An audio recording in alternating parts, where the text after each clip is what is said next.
ये आकाशवाणी है। प्रस्तुत है कार्यक्रम सुर्खियों में। इसके अंतर्गत सुनिए G20 फाइनेंस ट्रैक के प्रमुख बिंदुओं पर चर्चा। इसमें भाग ले रहे हैं पूर्व राजनयिक अशोक सज्जनहार और आकाशवाणी संवाददाता विशाल शर्मा।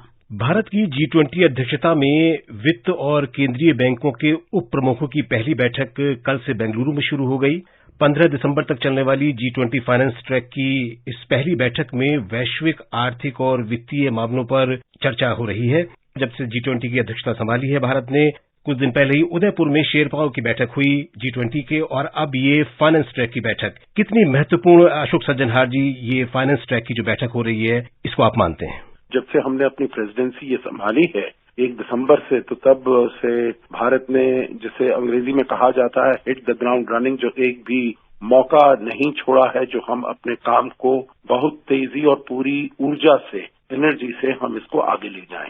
तो इसीलिए ये बड़ी खुशी की बात है जो ये डेप्यूटीज की जो मीटिंग हो रही है, सेंट्रल बैंक डेप्यूटीज की और फाइनेंस मिनिस्ट्रीज के जो भी वरिष्ठ ऑफिसर्स हैं, वो वहां पर जी देश के जो सभी हैं वो आए हैं, कल से मिल रहे हैं। 3 दिन की ये बैठक है और ये ट्रैक तो मेरे विचार से सबसे ही महत्वपूर्ण है, क्योंकि अगर देखा जाए तो G20 की शुरुआत जब हुई थी 1998-99 में, तो वही वो उस समय का जो क्राइसिस सिचुएशन थी। जैसे उस समय पहले 1997 में रूबल क्राइसिस था, फिर ये साउथ ईस्ट एशियन टाइगर्स का उनका जो क्राइसिस था, उससे पहले मेक्सिको का पीसो क्राइसिस हो रखा था। तो उन सब फाइनेंशियल आर्थिक मुद्दों को और चुनौतियों के साथ डील करने के लिए शुरुआत में ये G20 के फाइनेंस मिनिस्टर्स और सेंट्रल बैंक के गवर्नर्स की मुलाकात हुई थी, और फिर 2009 में इसको शीर्ष शिखर सम्मेलन के रूप में इसको बदल दिया गया था। तो ये इसका सबसे ही महत्वपूर्ण और सबसे पुराना इसका जो मैंडेट है वो यही है, जो अगर पूरी दुनिया में फाइनेंशियल आर्किटेक्चर में जो वहाँ की अर्थव्यवस्था है उसमें खराबी हो रही है कुछ, तो उसको कैसे संभाला जाए। और मैं समझता हूँ जो अगर 2008-2009 में और उसके बाद 2010-11 में ये यूरोजोन का जो सॉवरेन क्राइसिस हुआ था, तो उसके बाद अगर हम देखें तो आज का जो क्राइसिस है पूरी दुनिया में, आर्थिक चुनौतियां जो हैं, एक पेंडेमिक के बाद और दूसरा रूस और यूक्रेन युद्ध के बाद, ये सबसे बड़ी चुनौतियां हैं और इनके साथ कैसे जूझा जाए, मेरे विचार से ये सभी बातचीत होगी। और जो खाद्य पदार्थों की है, जो उर्वरक की है, फर्टिलाइजर्स हैं, जो फ्यूल शॉर्टेजेस हैं, इतना ज्यादा जो इन्फ्लेशन बढ़ गया है सभी देशों में, परंतु जो विकासशील देश हैं उनको ज्यादा इसका असर झेलना पड़ रहा है, और जो सप्लाई चेन एकदम इतना डिस्ट्रप्शन हो गया है। तो इन सब बातों के लिए, इन सब मुद्दों को बारे में बातचीत करके उनके कैसे कुछ हल निकाला जाए, मेरे विचार से ये बहुत महत्वपूर्ण होगा। और दूसरा जो जिसे कहा जाए एक एग्जिस्टेंशियल थ्रेट क्लाइमेट चेंज का, पर्यावरण का जो बदलाव हो रहा है, तो उससे कैसे डील किया जाए। और आखिर में मैं यही कहूंगा, जो ये सस्टेनेबल डेवलपमेंट गोल्स जो 2030 तक हमने कहा था जो हम इनको पूरा करेंगे, उनको बहुत बड़ा धक्का पहुंचा है, बहुत डीरेल हुए हैं वो, इनके साथ कैसे जूझा जाए ये भी जरूर इसमें बातचीत होगी। सज्जनहार जी, आपने तमाम चुनौतियों की बात की, चाहे वो अर्थव्यवस्था के मोर्चे पर रही हो और कोविड महामारी के बाद जिस तरीके से एक दुनिया भर के देशों की जो अर्थव्यवस्थाओं पर असर पड़ा, और खासतौर पर उसमें जो है सबसे ज्यादा जो प्रभावित हुए वो विकासशील देश या कम आय वाले देश प्रभावित हुए। तो जो एक वैश्विक ऋण संकट की एक समस्या जो अब कम आय वाले देशों या विकासशील देशों के सामने जो आ रही है, और उनको आसान शर्तों पर कैसे वित्त की सतत उपलब्धता कराई जा सके, उस दिशा में क्या आपको लगता है कि रवैया जो है विकसित देशों का वो सहयोगात्मक होगा?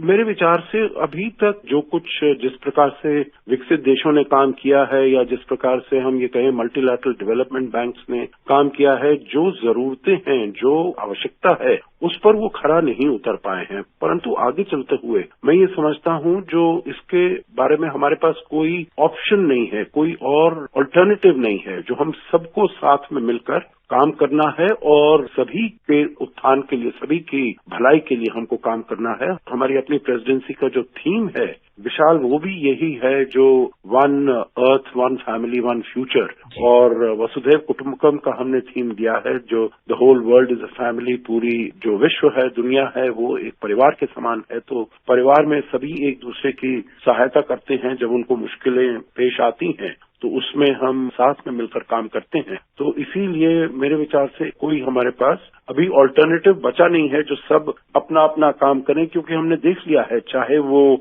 इसमें जो महामारी का समय रहा हो, इस सब के अनुभव से हमको ये बिल्कुल पूरी तरीके से मालूम होना चाहिए जो हमको साथ ही मिलकर इन सभी चुनौतियों से पार पा सकते हैं। अगर हम अलग अलग होकर रहेंगे, देखेंगे, इनसे मुकाबला करने का प्रयास करेंगे तो हम फिर सफल नहीं हो पाएंगे।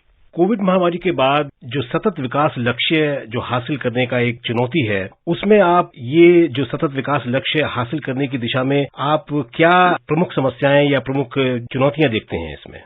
अगर आप देखें जितने भी वो 17 सस्टेनेबल डेवलपमेंट गोल्स हमने किए थे, और सबसे ऊपर है जो हमें पॉवर्टी को हटाना है, गरीबी को हटाना है। उसके बाद आप हेल्थ की चीज देख लीजिएगा, एजुकेशन का देख लीजिएगा, जेंडर एम्पावरमेंट का देख लीजिएगा, जो अपना लाइफस्टाइल बदलने का है, कंजम्पशन को कम करने का है, जो वाटर अवेलेबिलिटी है, पावर अवेलेबिलिटी, ये सब चीजें अगर आप देखें तो हम यही पाएंगे जो ये महामारी है और जो रूस यूक्रेन युद्ध के बाद इन सब को हमें, इन दोनों क्राइसिस ने, दोनों चुनौतियों ने हमको पीछे धकेला है। जो कुछ देश आगे अग्रसर हो रहे थे, परंतु उनके लिए भी ये बहुत और चुनौती बनकर उभरा है। भारत का आप एग्जाम्पल देखिए, चाहे अगर हम कहें क्लाइमेट चेंज के इश्यू में, तो भारत एक G20 देशों में अकेला देश है जो कि अपने जो पेरिस अकॉर्ड के कमिटमेंट्स हैं उसको हम पूरा कर रहे थे। परंतु फिर अब हम देखते हैं जो फ्यूल के प्राइसेस इतने ज्यादा हो गए हैं, इन्फ्लेशन बढ़ रही है, पूरी दुनिया में बढ़ रही है।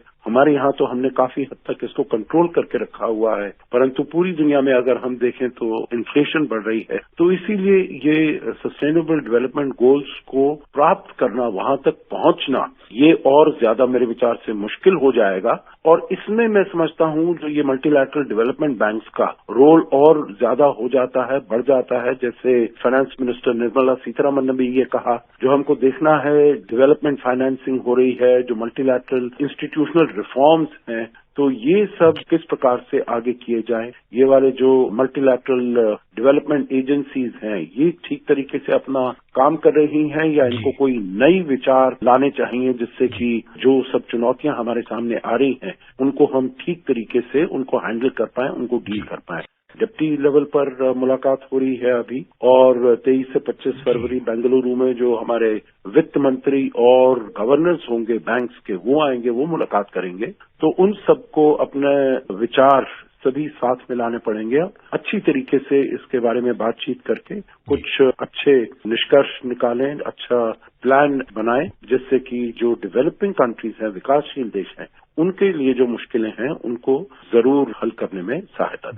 एक महत्वपूर्ण विषय और ये है कि क्रिप्टो करेंसी और डिजिटल संपत्तियों के विनियमन का जो क्षेत्र है और इससे जुड़ी जो चुनौतियां हैं, इस दिशा में क्या आपको लगता है कि सदस्य देश साझा व्यवस्था की दिशा में आगे बढ़ सकते हैं? और खासतौर पर जब हम मनी लॉन्ड्रिंग की बात करते हैं, टेरर फाइनेंस की बात करते हैं, ये जो चुनौती है मेरे विचार से ये केवल एक देश के लिए नहीं है, दो देश के लिए नहीं है, ये पूरे संसार के लिए है। पूरे संसार में सिक्योरिटी के लिए और प्रोग्रेस, विकास, प्रॉस्पेरिटी के लिए, ये सभी के लिए चुनौतियां हैं। तो मैं ये समझता हूं जो जब ये इन 3 दिन की मुलाकात में जो बेसिक आइडियाज हैं, बेसिक इश्यूज हैं इन डिजिटल एसेट्स और क्रिप्टो करेंसीज के बारे में, इनकी अच्छी तरीके से इनके बारे में बातचीत होगी। और फिर जब वित्त मंत्री और सेंट्रल बैंक के गवर्नर्स जब मिलते हैं, डायरेक्टर्स मिलते हैं, तो वो इसके ऊपर कुछ ऐसे डिसीजंस ले पाएंगे जिससे कि सभी इनको रेगुलेट ठीक तरीके से किया जाए, उनका फायदा उठाया जाए, परंतु उनका दुरुपयोग को पूरी तरीके से, अच्छी तरीके से रोका जाए। अशोक सज्जनहार जी, इस महत्वपूर्ण विषय पर इतनी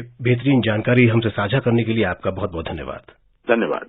अभी आप सुन रहे थे G20 फाइनेंस ट्रैक के प्रमुख बिंदुओं पर चर्चा। इसमें भाग ले रहे थे पूर्व राजनयिक अशोक सज्जनहार और आकाशवाणी संवाददाता विशाल शर्मा।